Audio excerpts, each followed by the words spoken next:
우리는 하나가 되었다고 우리 귀한 찬양대로 은혜가 꽃피는 교회에 나와서 하나님께 예배드리는 그리스도인들은 예수 안에서 다 하나입니다. 오늘은 오순절로 24번째 주일입니다. 그러면서 왕이신 그리스도 주일입니다. 그래서 오순절날 24번째 주일 하면은 연두색까지로 매지만은 왕이신 그리스도의 주일이기 때문에 오늘 스토를 하얀색으로 우리 바꿨습니다. 우리 다음 주서부터는 대림절 첫 번째 주일이 시작되기 때문에 보라색으로 바꿔서 우리 함께 하나님 앞에 예배 드릴 것입니다. 저희들이 시편 46편 말씀을 우리가 교독을 했습니다. 46편 1절을 히브리어 원문으로 보면은 어떻게 시작하고 있느냐 하면은 엘로힘 나누 마세라는 단어로 시작하고 있습니다. 엘로힘을 서두에 내세우면서 이 시편은 시인은 시작하고 있는 것입니다. 엘로힘이라는 하나님의 이름은 천지를 창조하신 능력의 하나님을 나타내는 표현입니다. 천지를 창조하신 능력의 하나님이 어떻게 했다고요? 여기 1절에 보면은 하나님은 우리의 피난처요 힘이시니 라고 말씀하고 있지 않습니까? 천지를 창조하신 능력의 하나님이 우리의 힘이라 이렇게 고백을 했습니다. 이 시편 46편을 누가 즐겨서 외우고 찬양을 했느냐? 종교개혁의 앞장선 루터가 그렇습니다. 루터가 이 시편 46편을 읽으면서 종교개혁할 수 있는 그 힘을 얻은 거예요. 사람들이 로마 교황청이 루터를 핍박하고 죽이려고 해도 하나님이 피난처가 되고 하나님이 힘이 되셔가지고 이것을 기반으로 삼아서 종교개혁을 해가지고 개혁교회가 생기게 되었습니다. 여기 속에서 이 루터가 작사하고 작곡한 것이 있는데 내주는 강한 성이요라는 찬양입니다. 우리가 예배 끝나고 봉헌할 때 내주는 강한 성이요 라고 찬양을 함께 할 텐데 그때 루터가 어떠한 심정으로 찬양을 했는가 우리 함께 찬양하면서 느끼기를 원합니다. 그런데 시편 46편을 우리가 교독을 했는데 교독할 때 어떤 단어가 많이 사용되느냐 하면은 우리라는 단어를 많이 사용하고 있습니다.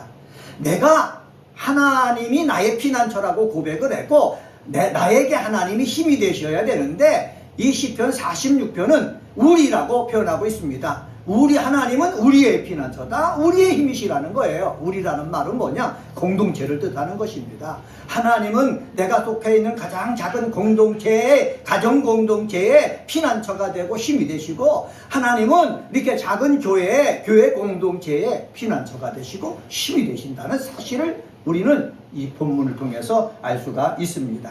오늘은 이 46편을 가지고 시인의 신앙 고백 속에서 나의 삶을 점검하자라는 제목으로 말씀을 전하려고 합니다. 한번 따라서 해봅시다. 시인의 신앙 고백 속에서 나의 신앙을 점검하자.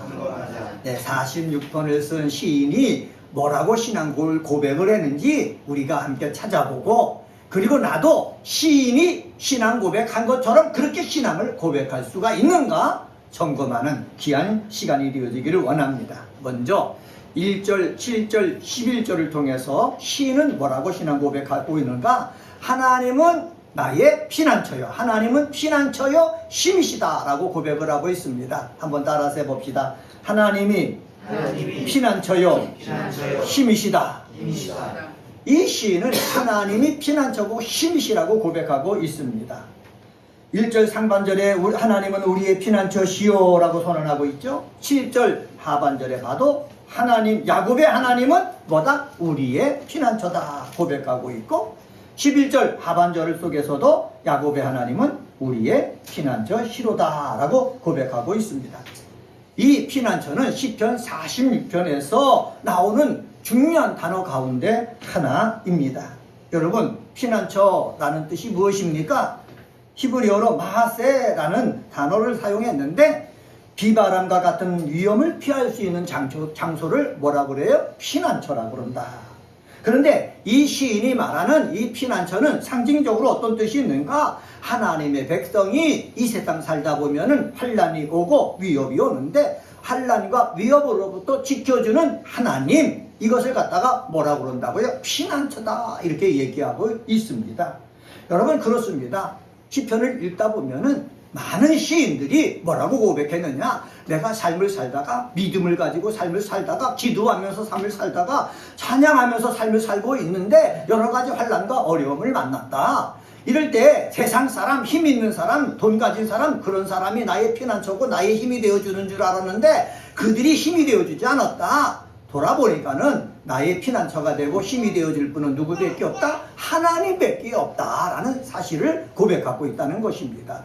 그런 시편이 61편에도 나오고 62편에도 나오고 73편에도 나오고 91편에도 나오고 계속해서 나오고 있습니다.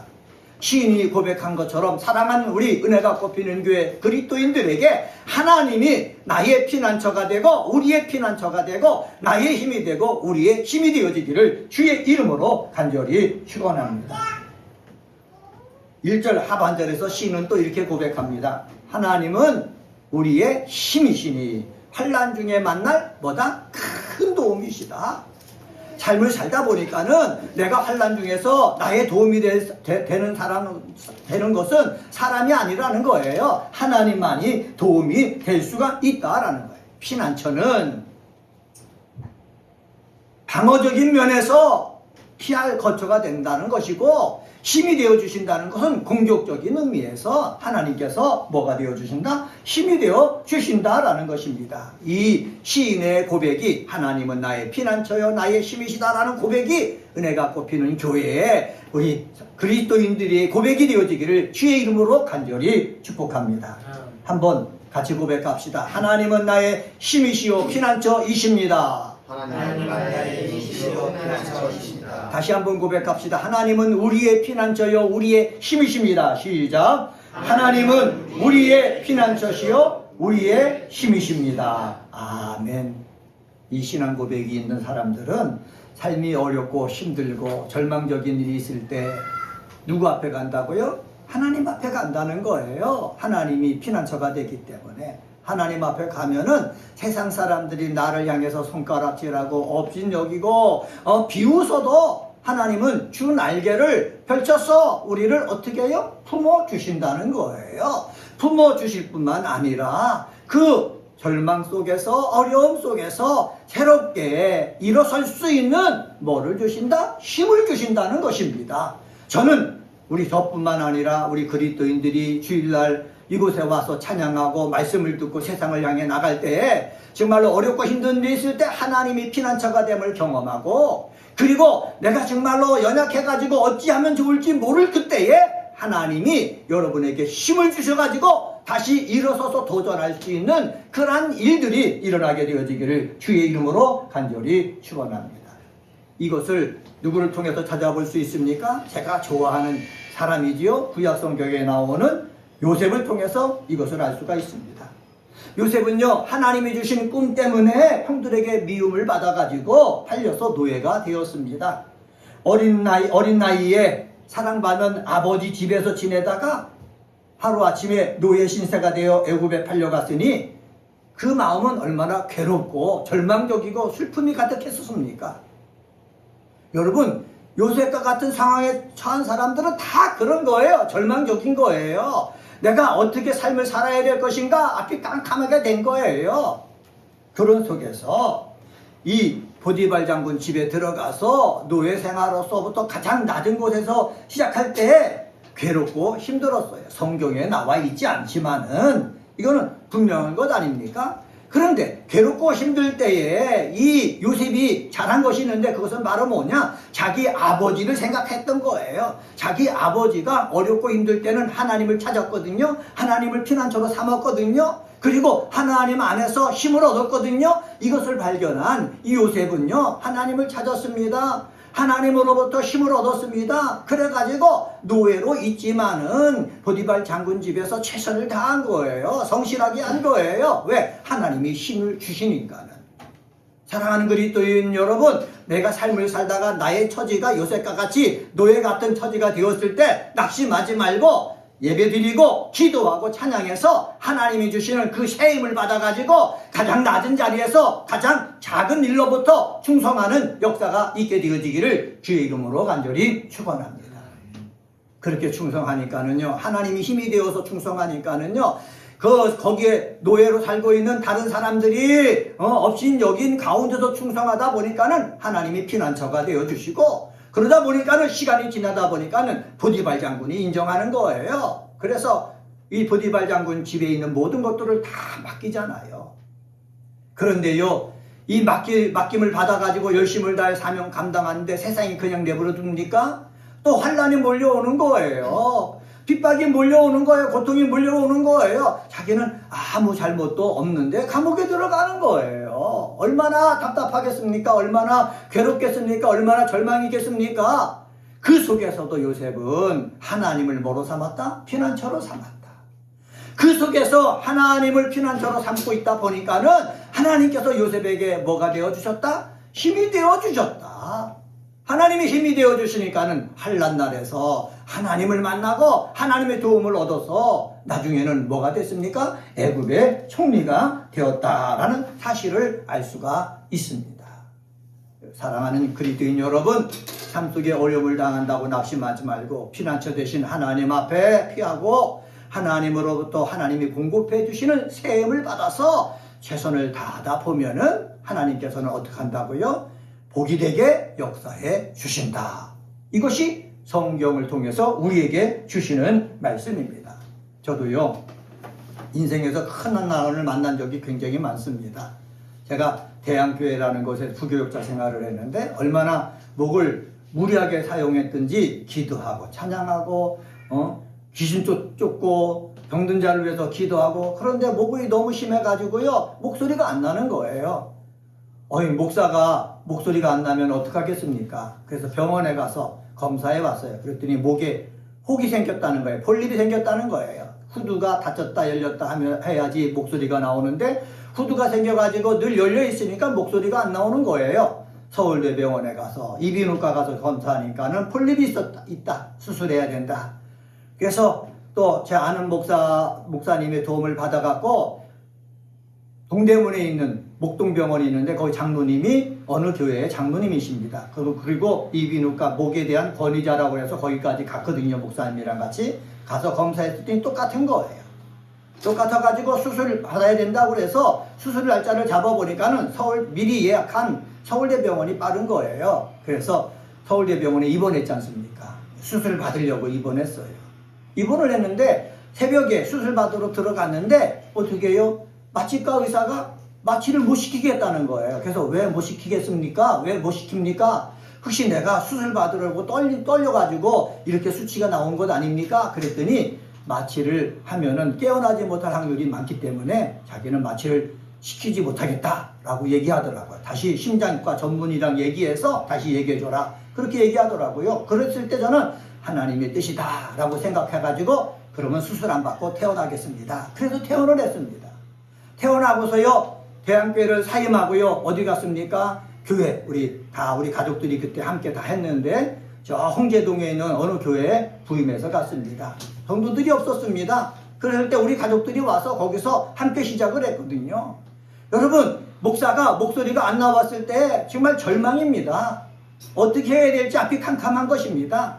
그때요 하나님이 힘이 되어주신 거예요. 하나님이 피난처가 되어주신 거예요. 하나님이 힘이 되어주시고 피난처가 되어주시면은 가장 절망적인 상황 속에서 우리는 뭐 할 수가 있다? 일어설 수가 있다 라는 것을 기억하셔서 우리 사랑하는 은혜가 꼽히는 교회 그리스도인들은 하나님을 나의 피난처로 삼고 우리의 피난처로 삼고 우리의 힘으로 삼아서 이겨내는 믿음의 사람이 되어지기를 주의 이름으로 간절히 축원합니다. 두 번째로 2절서부터 6절을 통해서 찾아볼 수 있는데 하나님의 때에 도우심을 확신하는가 라는 것입니다. 한번 따라서 해봅시다. 하나님의 때에 도우심을 확신하는가. 성경은 이상하잖아요. 우리의 때에 도와주시면은 얼마나 좋습니까? 다 확신하잖아요. 그죠? 그런데 하나님은 누구의 때에 도와주신다고요? 하나님의 때에 도와주시는 거예요. 다시 한번 따라서 해봅시다. 하나님은 하나님은 하나님의 때에 하나님의 때에 도와주십니다. 도와주십니다. 네. 제가 아까 목에 폴립이 생겼다고 그랬지 않습니까? 이걸 치유받기 위해서 아내와 함께 강남 금식기도원에 들어가서 금식기도하면서 기도했어요. 그때 제 믿음 갖고는 아내와 더불어 기도하면 저는 이게 날 줄 알았어요.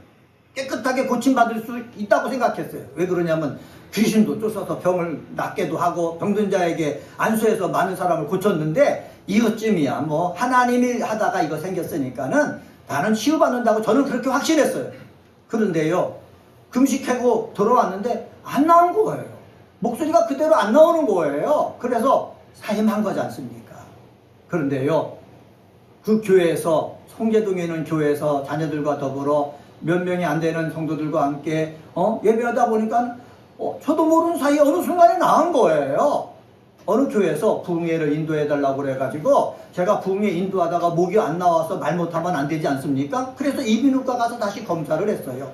후두경을 넣어서 검사했더니 깨끗하게 났다는 거예요. 그래서 부흥회를 잘 인도하고 왔거든요. 여기서 깨달은 것은 하나님은요, 나의 때, 내가 원하는 때에 도우시는 것이 아니라 누구의 때에 도우신다고요? 하나님의 때에 도우신다는 거예요. 제가 곰곰이 생각해 봤습니다. 아내와 더불어 금식기도 하고서 내가 이 후두의 병이 고쳐졌으면 저는 아마 교만했을 거예요. 거만했을 거예요. 자만했을 거예요. 교만과 거만과 자만해갖고 잘못된 길로 갔을 거예요. 그런데 내가 원하는 때에 고침받지 못하고 있으니까는 낮아질 수밖에 없는 거예요. 겸손해질 수밖에 없는 거예요. 그리고 하나님의 때에 하나님께서 뭐 해주신다? 도와주신다 라는 사실입니다. 여러분, 성경을 읽어보세요. 이스라엘 백성들의 삶을 보면은 원하는 때에 도우시는 것이 아니라 누구 때에, 누구 시간에 도우신다고요? 하나님이 원하는 시간에 하나님의 사람들을 하나님께서는 뭐 하신다? 도와주신다 라는 사실입니다. 시편 우리 시인은 2절 3절에서 이렇게 말합니다. 그때 상황이 얼마나 어렵든지 한번 2절 3절 말씀 한번 같이 한번 읽어보겠습니다. 2절 3절입니다. 시작. 그러므로 땅이 변하든지 산이 흔들려 바다 가운데 빠지든지 바닷물이 솟아나고 뛰놀든지 그것이 넘침으로 산이 흔들릴지라도 우리는 두려워하지 아니하리로다. 여러분, 이 이스라엘 공동체가 당한 환란은 어떤 환란이냐? 땅이 변할 정도로, 산이 흔들려 바다 가운데 빠질 정도로, 바닷물이 솟아나고 뛰놀 정도로, 그것이 넘침으로 산이 흔들릴 정도로, 이 정도로 이스라엘 백성들이 고통 가운데 있다는 거예요. 풍전등화 같은 상황 가운데 있다는 거예요. 여러분, 이스라엘 백성들의 역사를 보면 그래요. 북계에 있는 이스라엘이 아수르에게 멸망당할 때 이렇게 풍전등화 같은 상황 가운데 있었거든요. 북이스라엘 멸망시킨 아수르가 남유다를 침략해서 성을 하나하나 점령해 나갈 때 남유다의 상황도 마찬가지였거든요. 또 바벨론이라는 나라가 왕성해갖고 남유다를 침략할 때도 그랬고요. 로마 제국이 다시 이 이스라엘을 침략해서 그들을 멸망시킬 때도 그랬습니다. 그런데 하나님을 믿는 사람들은 어떻게 했느냐? 그렇게 우리가 멸망당하고 침략당해서 아무것도 없지만은 우리는 뭐 하지 않는다? 두려워하지 않는다는 거예요. 한번 따라서 해봅시다. 우리는 두려워하지 아니하리로다. 두려워하지 아니하는 거예요. 이것을 누가 얘기해요? 하나님 앞에 그들은 안식일날 예배드리니까 안식일날 모여서 어떻게 해요? 우리는 두려워하지 않겠다. 우리는 두려워하지 않겠다. 서로들 손을 붙잡고 하나님만 믿는 믿음으로 고백을 하는 거예요. 삶을 살다 보면 두려워할 일이 많이 있습니다. 내가 병이 걸려갖고 이건 치유될 확률이 어렵다. 그러면 두려움이 오잖아요. 삶을 살다가 나의 하는 일이 안 돼가지고 깜깜한 일이 생기잖아요. 그러면 앞날에 대해서 두려움이 막 밀려오는 거예요. 이렇게 두려움이 밀려와서 두려움해질 때는요, 정말로 삶의 절망뿐입니다. 근데 이스라엘 백성들이 잘한 일은 바로 뭐냐? 이렇게 두려움이 막 몰려와가지고 삶이 절망으로 가득 찰 때 그들은 오른손을 쥐고 하나님은 우리의 피난처고 힘이시니까는 나는 두려워하지 않겠다. 나는 두려워하지 않겠다. 우리는 두려워하지 않겠다. 그들은 고백한 거예요. 선언한 거예요. 우리 사랑하는 은혜가 꺾이는 교회 그리스도인들도요, 이 험한 세상의 삶을 살다가 두려워할 일 만난다면은, 여러분, 하나님 믿는 사람이기 때문에 손을 붙잡고 예배 시간에 나와서 아니면 기도할 때마다, 찬양할 때마다 나는 두려워하지 않겠다. 나는 병을 두려워하지 않겠다. 나는 지금 내가 잘 안 풀리고 있는 것을 두려워하지 않겠다. 나는 미래를 두려워하지 않겠다. 선언하는 역사 있게 되어지기를 주의 이름으로 간절히 축원합니다. 시인은 뭐라고 왜 두려워하지 않는지 이렇게 말합니다. 5절 말씀 한번 같이 한번 읽겠습니다. 5절입니다. 시작. 하나님이 그 성중에 계심에 성이 흔들리지 아니할 것이라. 새벽에 하나님이 도우시리로다. 하나님이 그 성중에 계신다.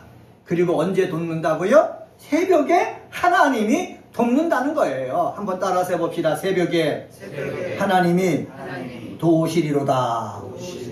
예, 도우시리로다 라는 것을 히브리어 문법으로 보면은 능동 미완료형을 사용했습니다. 하나님이 돕는데 한 번 돕고 마는 것이 아니라 돕는 것이 완료되지 않았다는 거예요. 계속해서 도우신다는 거예요. 두려움 속에 있고 고통 속에 있고 괴로움 속에 있을 때 하나님의 잔 백성들을 신음하고 있을 때 그냥 내버려 두지 아니하고 하나님의 때에 하나님께서 그 문제를 해결해 주시기 위해서 계속해서 뭐하고 계신다? 도와주고 계신다 라는 사실입니다.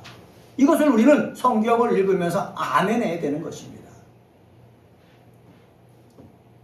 요셉이요, 애굽의 총리가 되면서 야곱과 그의 형제들이 다 애굽의 고센 땅으로 이주를 했죠. 고센 땅에 있는 야곱의 후손들이 번성했습니다. 숫자가 너무너무 많아지는 것입니다. 요셉을 알지 못하는 이 바로가 이스라엘 백성들이 숫자가 많아지니까 위협을 느껴가지고 그들을 노예로 완전히 삼기 위해서 막 부려먹는 것입니다. 얼마나 힘들었으면 그들이 하나님을 찾았겠습니까? 이전에는 먹을 거 풍부하고 안정되니까는 하나님을 찾지 않았는데 고통 속에 있으니까는 그 애굽에 고욕을 하던 하나님의 백성들이 그때서야 하나님을 찾는 것입니다. 하나님께서요, 그 소리를 들으시고요, 모세를 부르셨지 않습니까? 모세를 보내셨지 않습니까? 여러분, 이 시간이 얼마나 길었을까요? 하나님의 때까지 하나님은 모세를 훈련시키시고, 그리고 이 하나님의 때에 하나님이 도우시기 위해서 이스라엘 백성들로 하여금 뭐하게 하셨어요? 부르짖게 하신 거예요. 부르짖게 하신 거예요. 그래가지고 어떻게 했습니까? 그들을 출애굽시킨 거예요. 그들을 출애굽시켰을 때에 여기 보면은 성경에 시인이 뭐라고 그러냐? 하나님은 언제 도우신다? 새벽에 도우신다. 한번 따라서 해봅시다. 새벽에 도우신다. 새벽에 오신다. 새벽이란 말은 뭐냐? 어둠의 끝이에요. 그리고 밝아오는 빛의 시작이에요. 우리는요, 늘 어둠 속에 있다고 생각하는 거예요. 절망 속에, 환난 속에, 고통 속에만 있다고 생각하는 거예요. 근데 하나님이 언제 일하시느냐? 새벽이에요. 그 고통의 끝에, 그리고 새로운 일의 시작에 하나님은 도와주신다. 이것을 우리는 알아야 되는 거예요. 그래서 내가 어둠의 터널을 지나가고 있는데 아직도 어둠의 터널이다. 그러면 우리는 인내해야 되는 거예요. 믿음을 가지고, 소망을 가지고, 사랑을 가지고 우리 가족들이 함께 어깨동무하고 계속해서 터널을 지나가야 되는 거예요. 그 언제 하나님이 역사하신다고요? 터널 끝에 새벽이 밝아올 때 그때 역사하는 거예요. 이것을 믿고요, 우리는 낙심하고 절망하고 포기하지 말고 계속해서 인내를 가지고 나가면 되는 거예요. 기도하면서 나가면 되는 거예요. 지혜가 없으면 지혜를 주실 것이고 협력자가 없으면 협력자를 보내주셔서 하나님은 우리를 뭐 해주신다? 도와주신다는 사실입니다. 이 확신이 저와 여러분 속에 있게 되어지기를 주님의 이름으로 간절히 축원합니다. 하나님은요, 언제 도와주신다? 새벽에 도와주신다. 그러니까 나는 내가 당한 서재에서 나는 어떻게 하지 않겠다? 두려워하지 않겠다. 여러분, 선언하는 믿음의 사람들이 되시기를 주의 이름으로 간절히 축원합니다. 세 번째로 7절서부터 11절을 통해서 우리가 볼 수 있는데 임마누엘 신앙을 가지고 있는가 한번 점검해 봐야 됩니다. 한번 따라서 해봅시다. 임마누엘 신앙을 가지고 있는가? 임마누엘 신앙을 가지고 있는가? 임마누엘 신앙을 갖고 있는가 점검해 봐야 되는 것입니다. 7절 상반절에 보면은 이 시인은 뭐라고 그러느냐? 만군의 여호와께서 우리와 함께 하시니. 만군의 여호와께서 우리와 함께 하신다 이렇게 고백을 하고 있죠. 그리고 11절 상반절 한번 보시기 바랍니다. 11절 상반절에 보면은 만군의 여호와께서 우리와 어떻게 하신다? 함께 하신다. 만군의 여호와께서 함께 하신다라는 신앙을 고백하고 있는 거예요. 만군의 여호와란 표현에는 하나님의 행사와 관련해 크게 두 가지 정도의 의미가 함축되어 있다. 이렇게 수석서에 설명해 놨습니다. 어떤 의미가 있느냐? 악인을 정벌하시고 심판하시는 심판자로서의 하나님. 두 번째는 자기 백성을 악인들의 공격으로부터 안전하게 지켜주시고 보호하시는 보호자로서의 면모. 이 두 가지 면모가 만군의 여호와 속에 담겨져 있다는 사실입니다. 이렇게 심판하시고 보호해 주시는 만군의 여호와 하나님이 누구와 함께 하신다? 나와 함께 하신다? 우리와 함께 하신다는 거예요. 내가 병에 걸렸어도 이런 하나님이 함께 하신다는 거예요. 이스라엘이 외부의 강대국에 의해서 멸망을 당했어도 하나님은 이스라엘 백성들과 뭐 하신다? 함께 하신다. 나라가 망했어도 함께 하신다. 예루살렘 성전이 황폐화됐어도 하나님은 뭐 하신다? 함께 하신다라는 사실을 어떻게 해요? 고백하는 거예요. 많은 사람이 그래요. 나는 사업을 하다가 망했습니다. 하나님이 함께 하시지 않는 것 아닙니까? 아니에요. 사업을 하다가 망했어도 하나님은 함께 하시는 거예요. 저는 삶을 살다가 여러 가지 병을 많이 걸렸거든요. 폐결핵에 걸렸습니다. 그래서 눈물을 흘리면서 회개하면서 주의 종이 되기로 작정하고 신학교 가기로 작정하고 공부하면서 그렇게 지냈는데 제가 폐결핵에 걸렸을 때도 하나님이 함께하지 않은 것이 아니라 하나님이 함께 하시고 계신 거예요. 하나님이 우리 자녀들을 주셨는데 자녀들이 공부를 잘할 때나 그렇지 못할 때나 앞을 향해서 잘 나갈 때나 못할 때나 하나님은 우리와 뭐하고 계신 거예요? 함께하고 계신 거예요. 이걸 믿어야 되는 거예요. 아, 목사가 차를 몰고 가다가 교통사고 났네? 하나님이 함께하지 않나 보다. 이게 아니에요. 교통사고 났음에도 불구하고 하나님이 함께하시고 삶을 살다가 내가 어려운 일 당했어도요 하나님은 뭐 하신다? 함께 하신다. 이 확신이 있어야 되는 거예요. 이 확신을 주기 위해서 누가 오신 것입니까? 하나님이 사람의 몸을 입고 이 땅에 오신 거예요. 그래서 예수님이 이 땅에 오신 것은 임마누엘, 하나님이 우리와 함께하기 위해서 오셨다 말씀하고 있지 않습니까? 이 임마누엘의 신앙 고백이 저와 여러분 속에 항상 있게 되어지기를 주의 이름으로 간절히 축원합니다. 내 눈에는 환난이고 내 눈에는 절망이지만은 그것은 우리의 눈일 뿐이고 하나님은 늘 뭐 하신다? 함께 하신다. 시인이 만군의 여호와라고 부르고 야곱의 하나님이라고 부른 데에는 이유가 있습니다. 야곱은 어떤 인생을 살았습니까? 야곱의 인생을 살펴보니까는 이스라엘 백성들의 삶과 너무나 흡사한 거예요. 야곱의 인생에는 참으로 많은 고난과 질곡이 있었다. 형 에서와 외삼촌 라반의 추적, 딸 디나의 추행당함, 가장 사랑하는 부인 라헬과의 이른 사별, 가장 사랑하는 자식의 사망 소식 등등 하나하나 기록할 수 없을 정도로 많은 어려움이 그에게 있었다.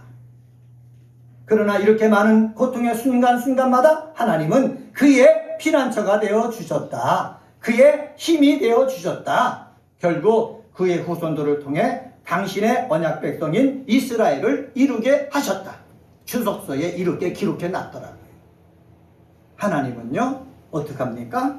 임마누엘 신앙을 가지고 있는 자를 하나님의 뜻대로 일을 하신다라는 사실입니다. 이것을 우리는 믿어야 되는 거예요. 그래서 내 눈으로 봐가지고 포기하지 말고 하나님은 하나하나 사건을 통해서 하나님의 계획대로 하나님의 뜻대로 뭐하고 계신다? 인도하고 계신다라는 사실입니다. 우리는 포기하지 않으면 되는 거예요.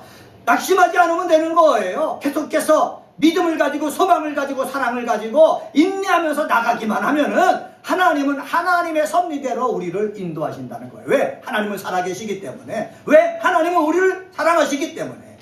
이것을 믿으시는 우리 사랑하는 은혜가 꽃피는 교회 그리스도인들 되시기를 주의 이름으로 간절히 축원합니다. 그래서 시인은 이렇게 말합니다. 8절에 보면 와서 여호와의 행적을 봐라. 야곱을 통해서 하나님께서 행하신 행적을 봐라. 모세를 통해서 하나님 행하신 행적을 봐라! 라는 거예요. 그리고 10절에서 이렇게 말합니다. 10절 같이 한번 읽습니다. 10절 시작. 이르기를 너희는 가만히 있어 내가 하나님 됨을 알지어다. 내가 문나라 중에서 높임을 받으리라. 내가 세계 중에서 높임을 받으리라 하시도다. 너희는 가만히 있어라. 내가 하나님 됨을 알라는 거예요. 왜? 내가 높임을 받겠다는 거예요. 하나님 스스로 높임을 받기 위해서 하나님은 임마누엘 하시고 하나님의 때에 우리를 도와주시고 하나님은 피난처와 힘이 되어 주십니다. 이 믿음을 가지고 힘있게 사는 우리 은혜가 뽑히는 교회 그리스도인들 되시기를 주의 이름으로 간절히 축원합니다. 기도하십니다.